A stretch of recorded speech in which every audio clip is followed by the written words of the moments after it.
Chef Jess, and I'm here to show you how to make a grilled pizza with shrimp, asparagus, and a romesco sauce.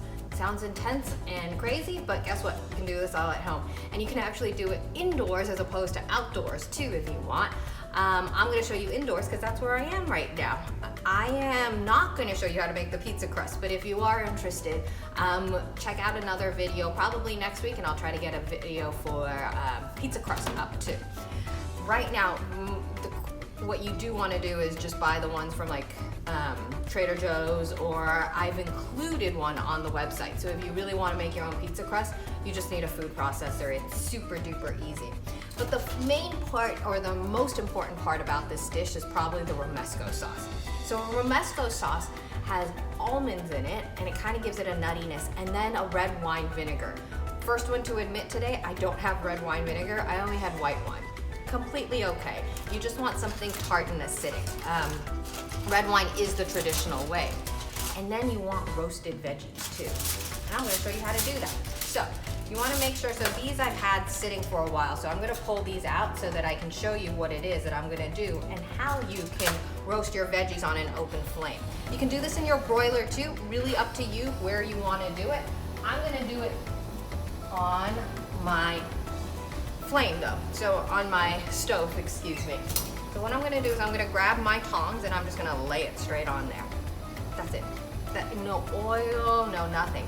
I'm really charring it, and the char on all these veggies will give it that nice sweetness. It brings out the sweetness in all the foods. It's harder for me to do my tomato just because it's a little bit awkwardly shaped. But what we're trying to do is, I'll drop it. And it's completely okay. As you can tell, I am not freaking out that I dropped my tomato right in the middle of the flame. I'm just doing this enough so that I can get a nice char on it, and I want to see the skin kind of start blistering. And then I'm going to quickly toss it into my bowl. So I'm going to actually flip this guy around and get the bottom of him a little bit more. So I just want it so that the skin is shriveled like that. I'm going to put it in a bowl so that I can then let it steam and steam so that it's easier for me to peel afterwards. So if you're afraid to do this on an open flame, go ahead and do it on your grill. You can do it on your grill easily. And you're just looking for a char, like a burn almost, or you can do it under your broiler. So if you do it in your broiler, just make sure that you've got your eye on it, and that when it starts to burn like this, you want to take it out right away. After you take it out, you want to create a seal on it so that the steam can help it peel. So that's why I have a piece of foil ready so that I'm ready to cover it up.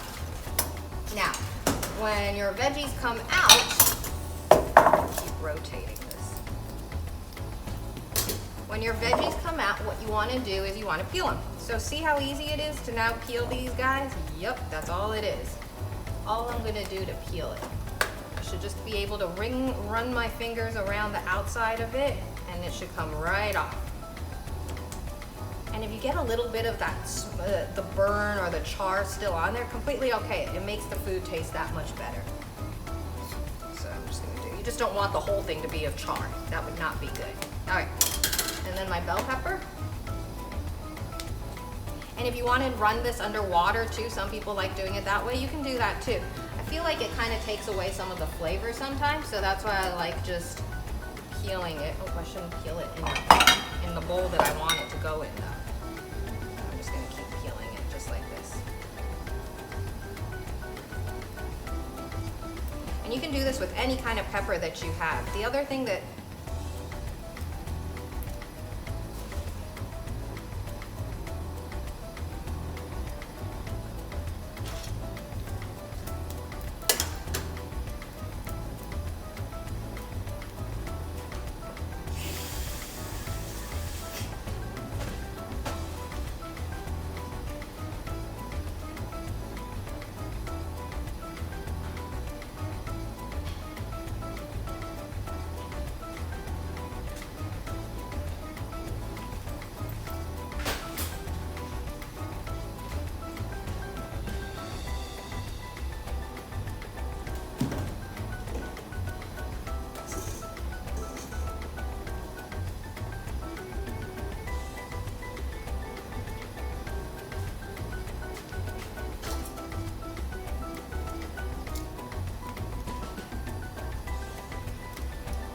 All right, so I think this guy is ready to go. He's nice and charred, so I'm gonna put that in my bowl as well and cover it up.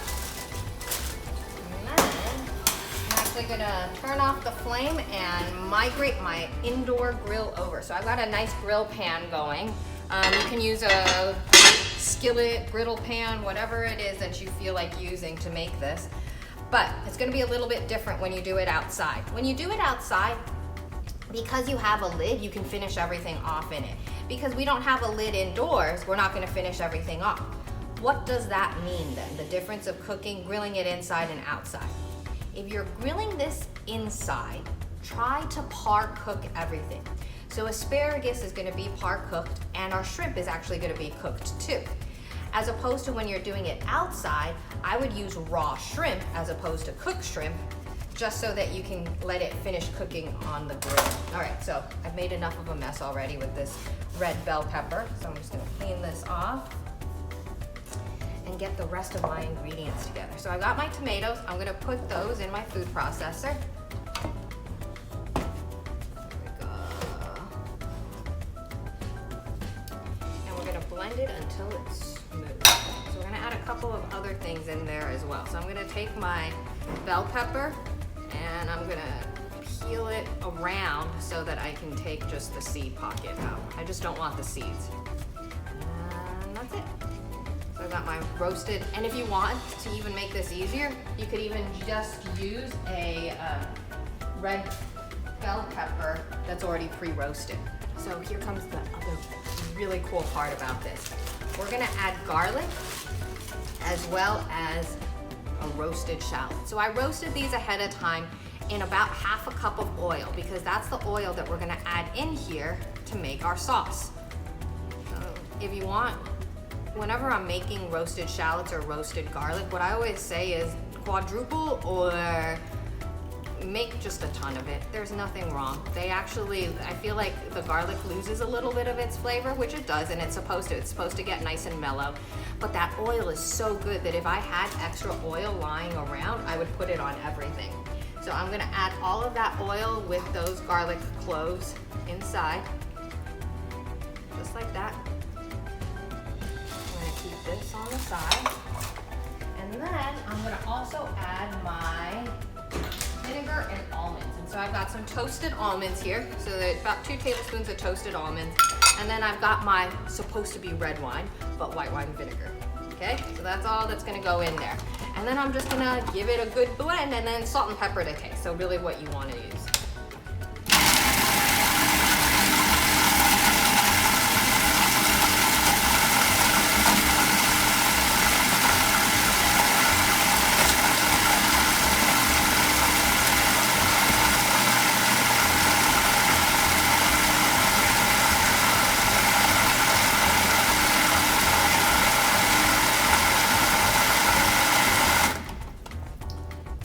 You've got a beautiful creamy romesco sauce. If you wanted to do it even more, you could. You can even do this in your blender. I'm gonna do a little bit more.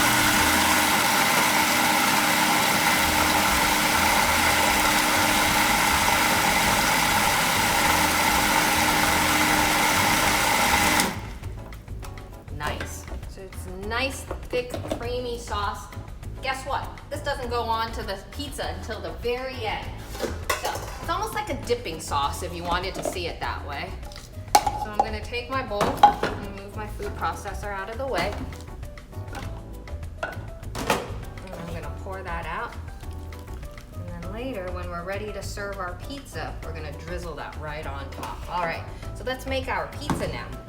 I have crust pre-made, like I said, and it's about 1 pound of dough. We'll make two good-sized pizzas, okay? I'm not gonna need a rolling pin or anything of that sort. All I'm gonna do is I'm gonna take my dough and I'm gonna make 2 pizzas out of it. So I'm gonna split it in half. And I made a whole wheat crust, okay? So if you feel like it looks a little funky, it does, because it's got whole wheat in it. Okay, so I'm just gonna go in and I'm just going to use my hands and I'm gonna start making a circular shape out of it. Or if whatever shape really you want. But I wanna make sure it's pretty even throughout the whole piece. Just like that. and I'm actually gonna grill this. So this is another step for indoor versus outdoors. If I'm doing this indoors, I'm gonna actually kind of grill this dough out. The reason being, I'm not gonna be able to finish it off. I have to be able to kind of cook it by covering it if I'm outside. If I'm inside, I can't cover it. So the only way to do this easily and successfully is to par bake or par grill these pizza crusts. So that's what I'm gonna do right now. So I'm gonna turn on my grill, and I want it hot, but not too hot, because you don't wanna burn this. Think, you're gonna have to cook this twice. So really right now, what we're trying to do is we're trying to firm up the dough. So say you wanna do this in the oven. Go ahead, do it in the oven, and you can actually pre-do this ahead of time so that these are all ready to go for you when you're ready to grill.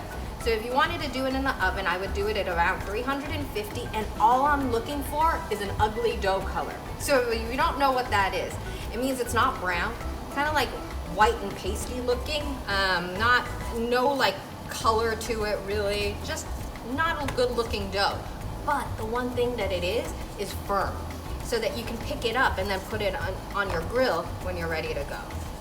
So I think those are ready to go, just like that. I'm gonna take a little bit of olive oil and just drizzle them on the side that I'm gonna be putting down first, okay?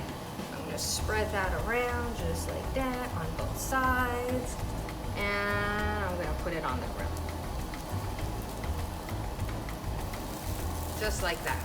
Now we're gonna wait, and I'm gonna tell you about all the great other ingredients that go on there.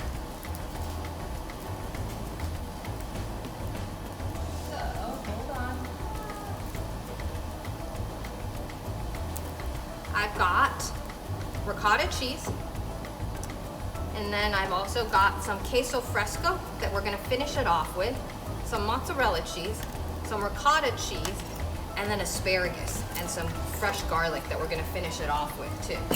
So I'm gonna show you what we're gonna do with the asparagus in one sec, but I wanna check on this and see if it's getting some color on it. And it is. So we're just waiting again just to make sure it's nice and flippable almost, because once I put everything else on, there's nothing else that goes on it. The most important part, the shrimp. So for the shrimp, I have the pre-cooked shrimp. If you're doing this on a covered outdoor grill, go ahead and buy raw shrimp. But because I'm doing this indoors, I'm gonna use the par-cooked stuff. And I'm gonna take my pizza and I'm gonna rotate it just a little bit. So from 10 o'clock to 2 o'clock, I'm gonna rotate it, and that'll give me some pretty grill marks.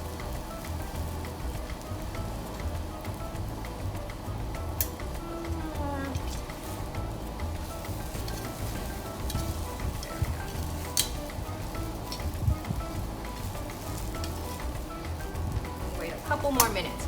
So I actually had to cut these guys in half too. So take a shrimp, take whatever shrimp you have, and you're gonna split them open. So you're gonna take your knife, holding down, you're gonna go in and cut it open, just like that. So one large shrimp, one extra large shrimp will give you 2 pieces. So there's that side.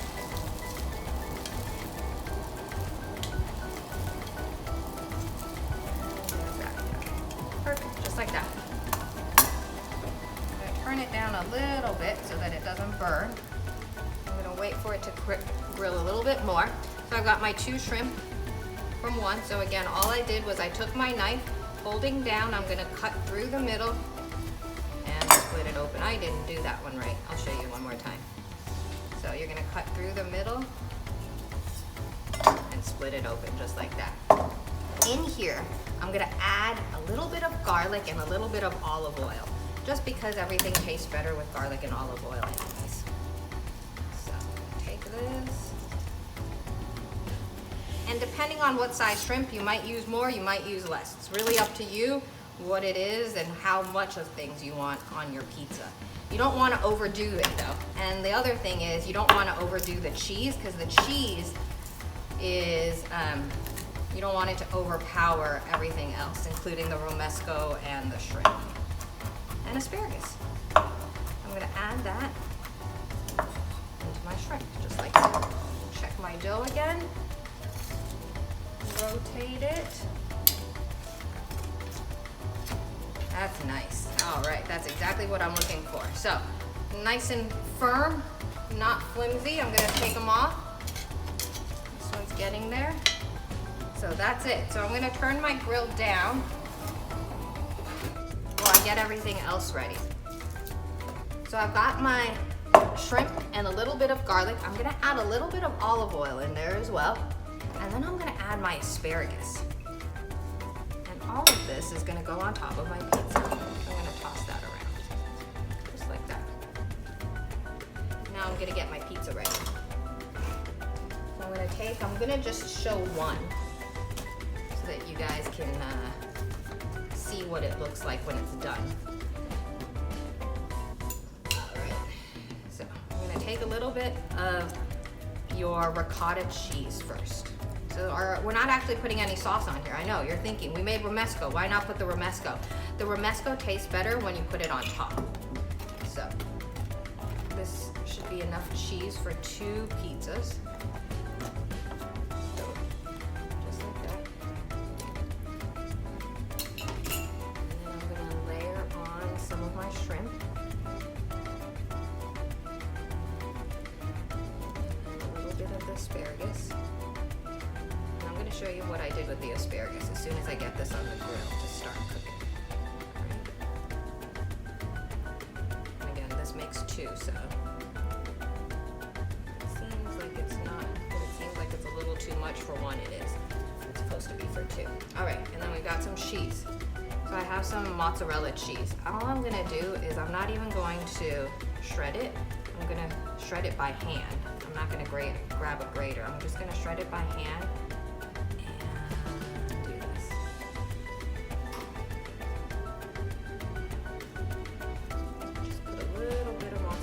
Queso fresco that we're gonna add goes on as a garnish with the romesco.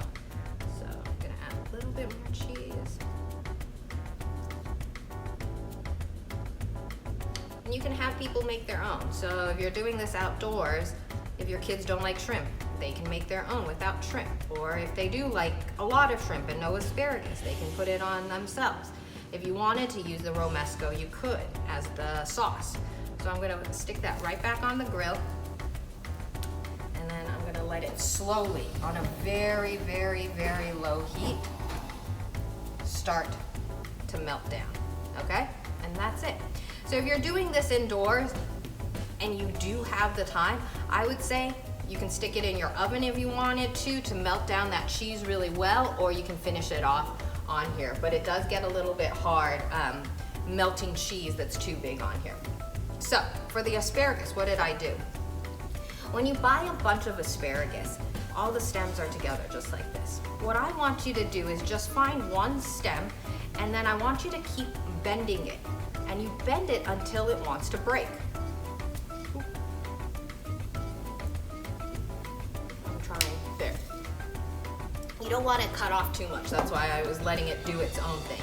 And then you line everything together, and you cut right there. And that should give you the right amount that this is all too fibrous to eat. Well, we're actually gonna be kind of blanching this, and so you could technically use that part at the very bottom, just maybe peel it with the peeler before you use it. So all I did was I chopped it up just like this, and then when I get to the floral part, I actually kept it whole. And then I put it in boiling water for about 15 seconds, and then took it right out and put it in ice cold water, and then I have blanched asparagus ready to go. So I think that is it for right now. I will be right back when this cheese is done melting.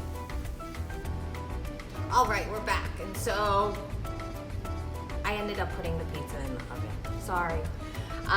My grill just wasn't gonna finish melting that cheese so nicely, and so I did put it in the oven under the broiler for about 30-40 seconds, I think. And now I'm gonna finish it off. So now you can see that all the cheese is nicely melted and toasted.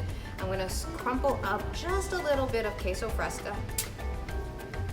That's gonna go right on top.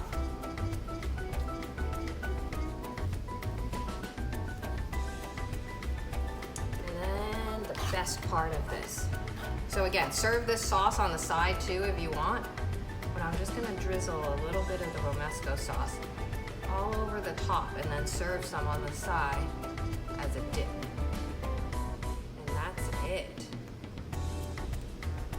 Enjoy.